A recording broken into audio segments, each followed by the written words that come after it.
I've had a nude backyard shower hose. I've had 2 cups of coffee and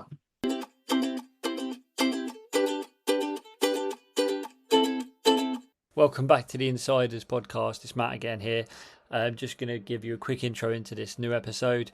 We're joined by another special guest, a returning guest, Mr. Kale Brock himself. Some big news about Kale's plans, especially if you're in the UK. Listen out for this. But yeah, here's our chat with Kale. Enjoy.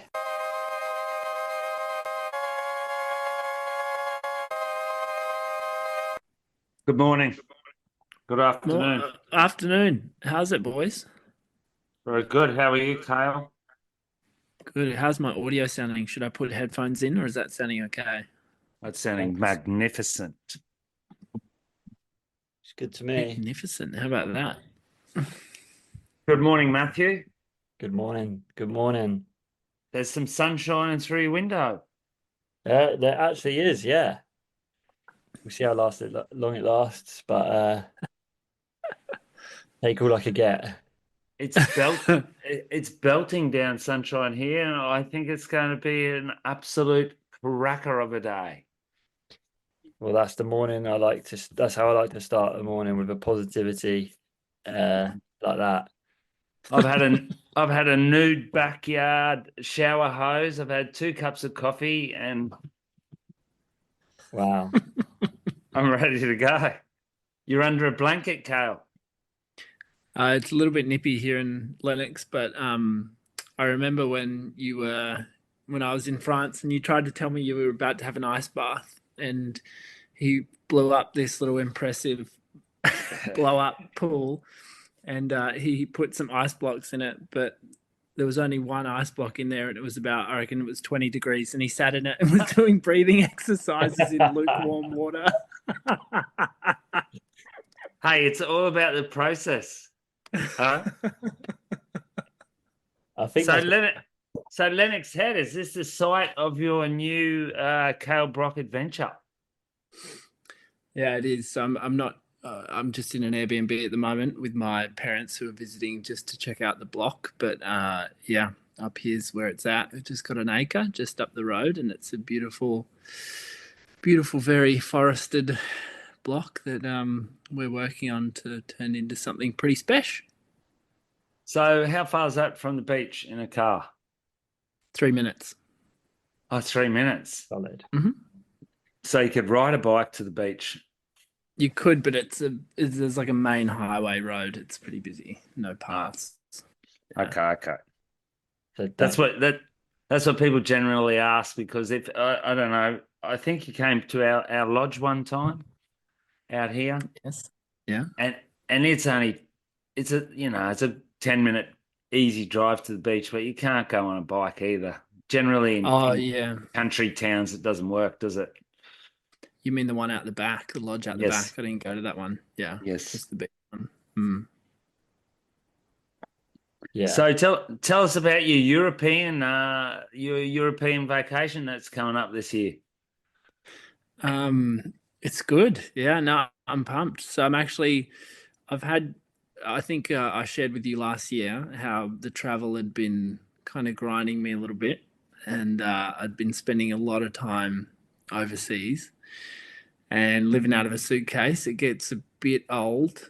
So last year I was away for 6 months. This year I'm going to be away for 3, and I'm about to embark on I just spent a month in Sumatra, and I'm about to jump over to the Maldives for 6 weeks, and then I'm going to the UK for a month and doing retreats along the way. So we're in the Maldives at a beautiful resort, and then we're doing the wave pool in Bristol. Have you guys been there? What's it like? Yeah, I've been there. Been there a few times. It's well, yeah, it's really good. I think from your experience and from what I've heard from people who've been to both, where there's not that many people who have, but like Fipsy and people like that, I think Melbourne's maybe like a bigger brother and a bigger scale to it. I think it came afterwards, so it learned a bit from Bristol. But yeah, it's still, I mean, it's still a wave garden pool. There's still good waves and it's run really well. So yeah, it's a good place to be at, and has a pretty core kind of little community around it. some wave pool warriors and stuff. But yeah, it's one of those places you can't, if you go there, you can't not have fun. It's one of the like you still leave buzzing. So It's interesting, isn't it, how I've really noticed, and we talked about this in theory for so long, about this development of a demographic of surfers who are non-ocean surfers. yeah, They're literally pool surfers, akin to street skaters versus park skaters, and that whole conversation that happened. mm, Um, and it was a little bit airy fairy. It was a little bit intangible. And then over the last couple of years of coaching people at the pool, I've actually started to see it yeah, where I've had guys who rip in the pool after 2 years of surfing. yeah, Insane progress. And their progress is, out of this world. And then you chuck them in the ocean, and I still can't make the jump because my expectations mentally for them in the ocean are still as high as that I know they are in the pool. And as soon as you throw in the moving playing field that is the ocean, and you throw a few unexpected little things at them, you ask them to paddle and judge a wave and position for a wave, it's actually quite challenging. And not only does the positioning and the paddling and all that be affected, it's also their on wave performance because the wave is different every time. yeah, And so they'll have these moments of brilliance where I'm like, oh wow, that's a true high intermediate surfer there. And then everything else is a little bit messy and they're working on it.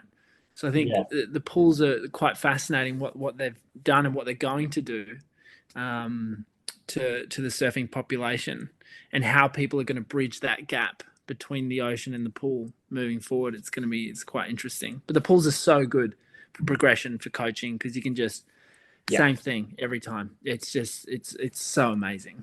The other thing that I've noticed that pools are doing even more so is throwing off people's ability on knowing what board they need to be riding when they go Yeah. into the ocean.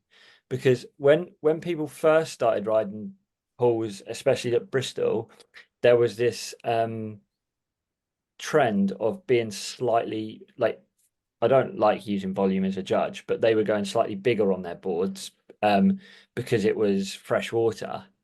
But then I went there and I was like, actually, you could be on a smaller, shorter, kind of more performance board because I'm in the takeoff spot every single time. I know where I need to be. I know where I'm going to be paddling. I know the waves coming. And now I've seen this trend of people kind of, or some people especially, they're going smaller and shorter on their board because of that fact. And even more so with that, people are getting so confused on. They're like, oh, I can ride this board in the pool, but then when they get into the ocean, like they can barely move it, and vice versa. It's quite so. Even that, I think, even on your side of that, I mean, I know your kind of program is helping people sit on their surfing kind of thing, but I think even that would play into part of the transition between one of your students going amazing at the pool and then taking the same board into the sea and being like struggling to get into a wave or anything like that. 100%. It's a massive thing. And I mean, the amount of performance mid lengths I must have sold prior to my own one launching is quite phenomenal Yeah, because there's so many people on boards that are too short, and you can just see they've become used to it in the pool, but you can just see that they're even still holding themselves back. I was in Texas and I was at the wave pool there, and it was fantastic, really, really cool setup. And Noel Salas was there at the same time. We had a chat afterwards, and he was saying how the trick is to have a shorter board, well, in a sense, as short a board as possible, without losing that, I guess, optimal volume for paddling and moving, because the pocket is so tight. And you realize this when you surf the pool, you don't have all that room to play with. The same wave in an ocean is, I can't put a number on it, but a lot less. It's a lot more powerful, the same wave in an ocean yeah, generally. So you've got a lot more wiggle room, a lot more freedom. The moment you move into the flats, I talk about with my students, a lot of them go too far into the flats before they initiate a bottom turn. And so they'll come too far down the wave face and they just lose all that power. So we talk about flirting with the flats, but never quite getting there, and making sure that smile arc from like the takeoff through to the maneuver is smooth and comes, the bottom of the smile stops before that flat water, because otherwise they're just losing all their speed. So that's a really big part of it. That board conversation is huge. Yeah, what do you think? Have you heard much about it? It depends on the pool too, because when I was at Surf Lakes up in North Queensland, that's the big Mad Max plunger pool. The wave is super powerful. It's got the same feeling as an ocean wave, so it's obviously technology dependent. What are the reports you guys hearing out of Munich around the power of the wave and stuff? Because that's the first iteration of endless surf technology. Apparently it's good, huh? Apparently they had teething problems with from what I heard, water coming over the sides. So they're having what is it, an operational problem, mechanical problem? They are having teething problems, which I think is inevitable with obviously massive construction, and it's a different technology from all these other things. Hey, I had a question before I forget with my Alzheimer's. You have done both then coaching with the same students in the pool and then in the ocean, and you were saying about you get them in the ocean and obviously to then straight back into a complete different environment. How do you find, for example, if you've had a student who's had a massive progression leap from a pool thing, how do they then handle the humility check of like a grumpy local or hungry grommets in the ocean where there's no more, oh, I'm in line, that's my turn. It's dog eat dog. Yeah, I think the pool is the most democratic lineup you'll ever come across, because it's literally, it embodies the lineup, right? It's just literally everybody just takes their turn. The ocean is so contextual, there's so much gray area, it moves around. So navigating that is a skill, and I know you have it and I have it because we've been surfing for 20 years in the ocean. You know, you've been surfing for it longer. It's something they are forced to get used to. And the thing is, they're still not, and this is such a big problem. We've chatted about this before on the podcast. There's still not a general consensus on lineup etiquette around the world. It's very different depending on where you go. For instance, I was in Morocco last year, and we had great waves, and the majority of the locals are fantastic, but we had some really bad eggs throughout the trip, and the peak moment that reflects that was when we were sitting out and we were surfing this small wedge, and a couple of locals paddled out, and in Morocco the sentiment is locals go no matter what, locals first priority no matter what. Even if you are in the tube at anchor point, you're getting barreled, wave of your life, a local will drop in on you, and if you say anything, you're in trouble because you're you're a blow in, which is interesting. Anyway, one of my students didn't really know that and took off on a wave, and this local dropped in on him, and my student just put out like a yep, like a little yep. Like it's And me. yeah, and the guy turned around and just had red in his eyes, just flipped a switch and just went axe murderer on him, and lifted his board up and was threatening to stab him, and was doing like the cuts across the throat, like I'm gonna kill you and all this sort of stuff. And I was like, oh my god, it's too much. So I think, to your point, there's an adjustment for not only a student who's gone through recent progression. There's a huge adjustment that needs to take place between anyone who's moving from the pool to the ocean, and it's not always an easy adjustment. How do you manage that then, for example? And I've had that here myself, and I've also had it with friends, and like you'd have had it with friends on a surf trip. How do you handle that, for example, at the dinner table later that night? Like some people can just brush it off, but Yeah. other people struggle with brushing it off, and it could affect the whole trip. Yeah, I think the students are fine. It's me because I feel responsible for the group's productivity, for their enjoyment to a large extent. Yeah, a lot of the time I'm acting like a bit of a surf guide, and we keep our numbers pretty manageable. So we do 6 surfers at a time max to try and mitigate that local interaction and that crowd factor. I know some surf retreats are doing 10 people, 12 people. I think that's just too much. It's kind of irresponsible and unethical. But at the dinner table, we'll often have those chats at the very start of the week. So at least we establish an etiquette system to go by within the group. That doesn't mean that everyone else is going to follow it. And I just encourage people to talk about it because if they talk about it, normally everyone's on the same page within the group, which is really good. So then if someone outside of the group breaches what we might call etiquette or there's been a grey area and whatever and all that sort of stuff, we'll talk it over like a mini therapy session. How do you then yourself handle, like I've struggled with it, like you start to have a little bit of disrespect for your own sport because it can be a horrible sport as amazing as it is. Yeah, it's almost like a melancholy where you go, oh, I'm not interested in this. And no matter how good the waves are, if the waves are like Snapper, for example, Snapper's just up the road. It's one of the best waves in the world. Probably for me, one of my ideal waves ever. But I never surf there because I know if I go my little motto is if I go to the circus, I can expect clowns everywhere, and that's what's going to happen up at Snapper. So it definitely turns me away, and I try and manage it by just being strategic. I mean, you know me, I'm always chasing little empty banks, even if it's at the sacrifice of a bit of quality. And then some fights you just have to jump in and be part of it as well. And if people are all on the same page, then it's easy.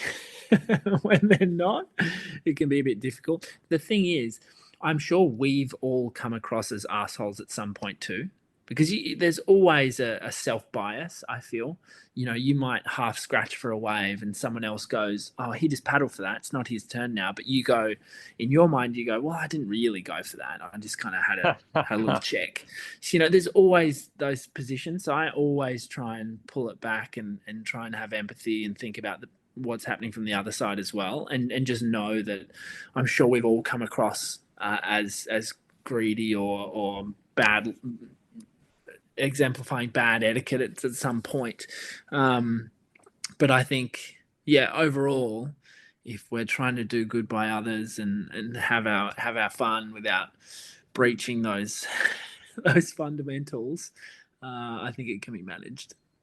Yeah, I think it's funny as well though, because I think like when we go back to like the conversation about people coming from the pools, like you said, they're actually probably starting with a lot more etiquette and kind of consideration for other people from the base that they're getting than a lot of actual like core surfers and ocean-based surfers. And it's funny if you try to explain to someone, say a 30-year-old who started surfing 2 years ago and he's only surfed in pools, and then you take him to Morocco and you go, right, the etiquette is that no matter what, this, because this guy grew up here, he gets this wave. It makes no sense in a logical basis at all.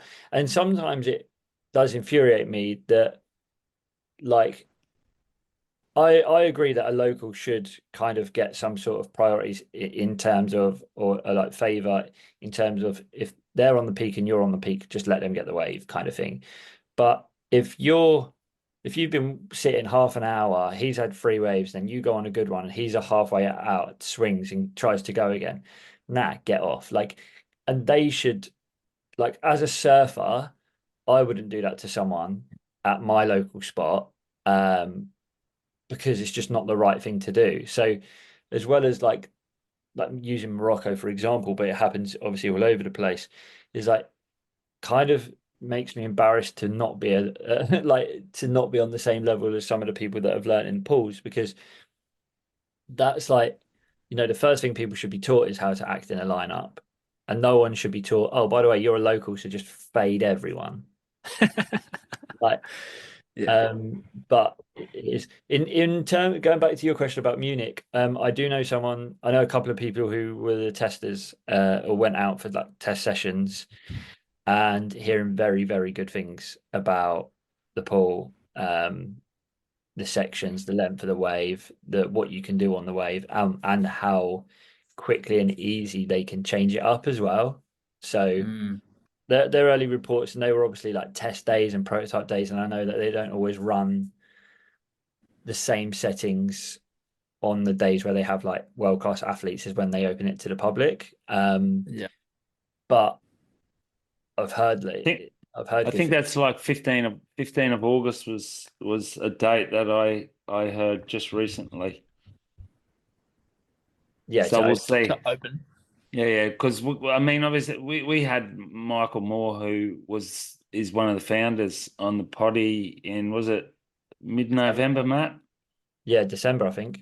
Yeah, and they were hoping at that stage they were looking at 1st of April, but it's like one of those new housing estates where you're waiting for your house to be built, and the builder keeps saying, "Hang on, no, the tiles have got to come. This has got to come," and Yeah. I don't think, well, they couldn't open it before it was 100% No, yeah. And fine tuned. you knew it, like speaking to Mickey and knowing what Germans like, they're only gonna open it when it's tested perfect, and they'll do it right. So we also have, I don't know if you've seen it or not, Kale, but we also have a place called Lost Shores opening up. Uh, Mm. it's another wave garden. It's in Edinburgh, Scotland. Oh, sick. Yeah. Yeah, so that's opening up in October. Um, so yeah, if just a bit of a tip, if you ever do that one in the future, bring like 3 6 mil wetsuits to wear at once because it will be freezing. Well, this is the big thing around heating and pools. Is it's just an open body of water. You get so much temperature evaporation or temperature loss across that body of water. Everyone was talking about in Melbourne. Yeah, Why isn't it heated and all that sort of stuff? And I chatted with the guys, and they said realistically they'd only be able to, with maximum output, shift at about 3 degrees Celsius. So it's a very difficult thing to do unless you have an actual warm water source, but like what I an don't get is underground water source. what I don't get is, have you seen? I don't know if they have them in Australia, but they have them in England, where they have tennis courts that in the winter they just basically put this big inflatable tent up. Yeah. Like it's massive, and like so Bristol's not that big, and Let's do it, Matt. I can't see. Big Yeah, Cider's inflatable tent.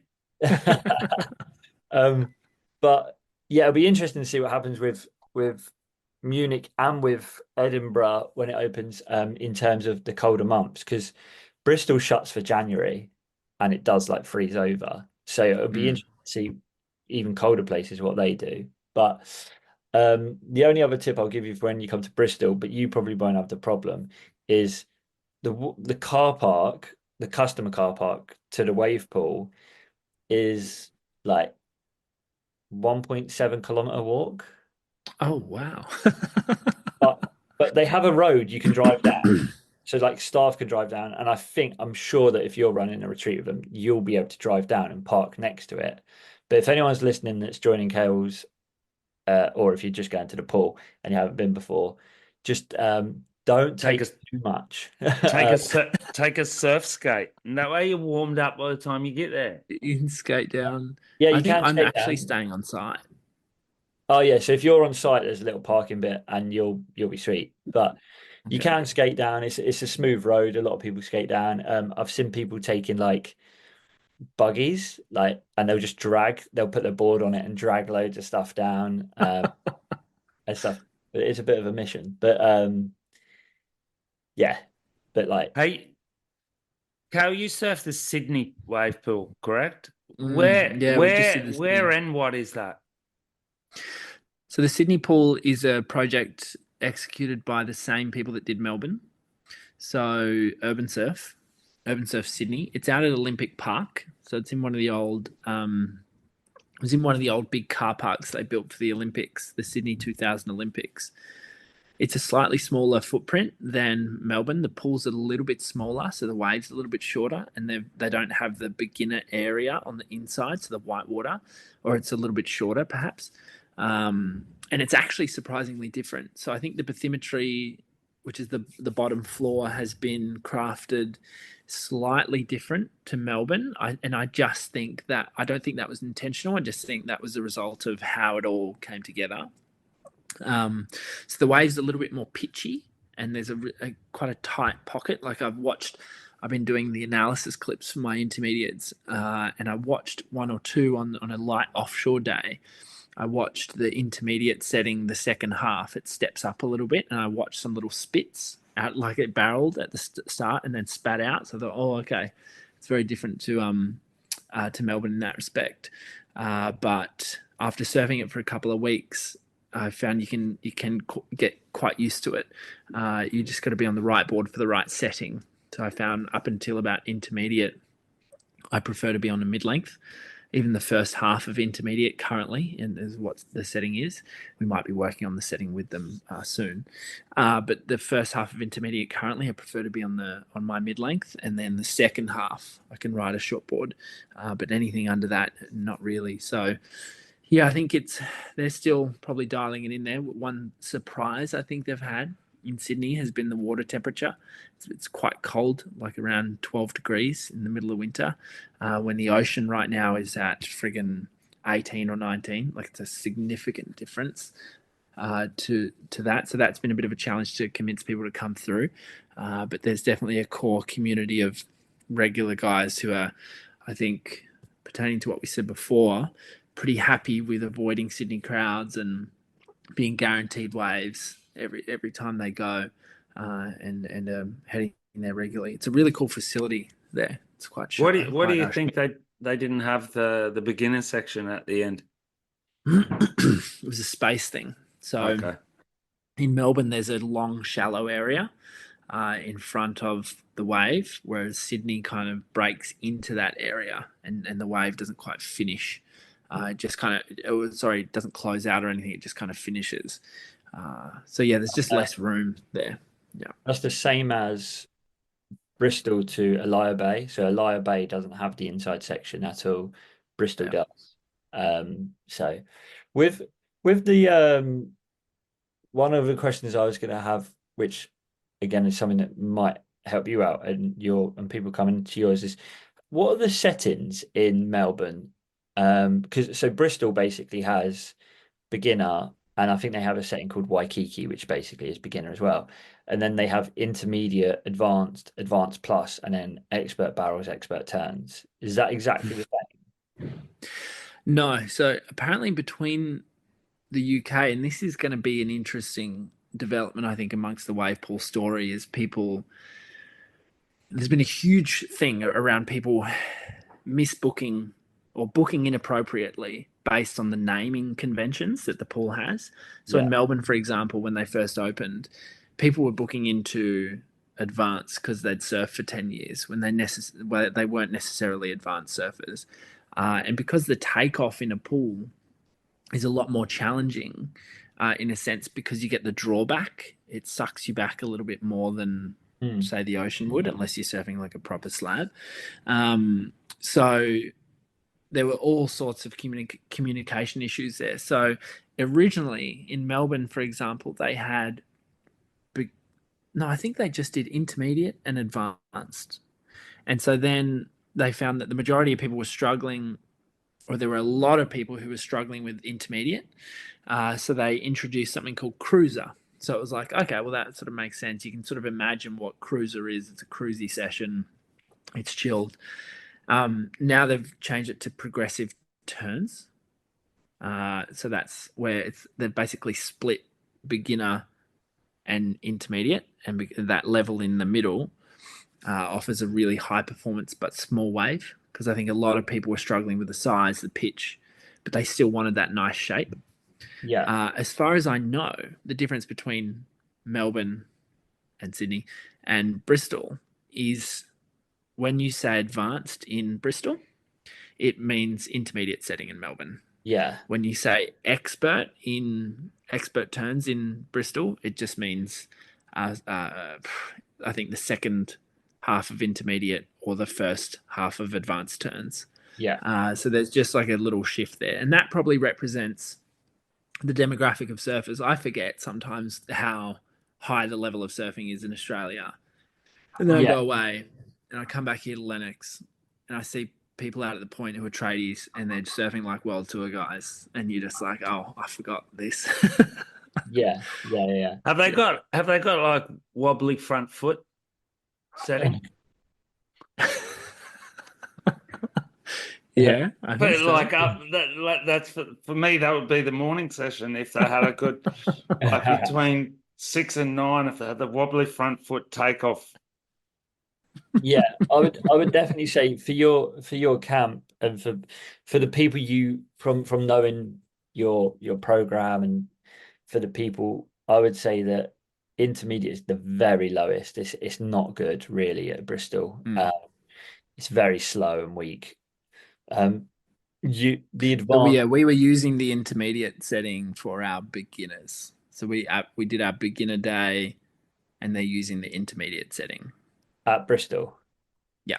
Yeah, that's perfect. Yeah, like because actually, like I had a friend who, he surfed a bit, was on a foamy, was on like kind of like a decent level foamy, not like your really really intro foamies. And I said to him, right, we're going to the pool, and I booked a session and booked him an advanced wave, and the name freaked him out. He was like, "Oh no, I'm not." And I'd surfed with him in the ocean in bigger waves, more powerful waves, like harder waves to surf. And I said to him, "Just forget about it. Just look at the lineup. Like, listen to me. Like, listen to the guy.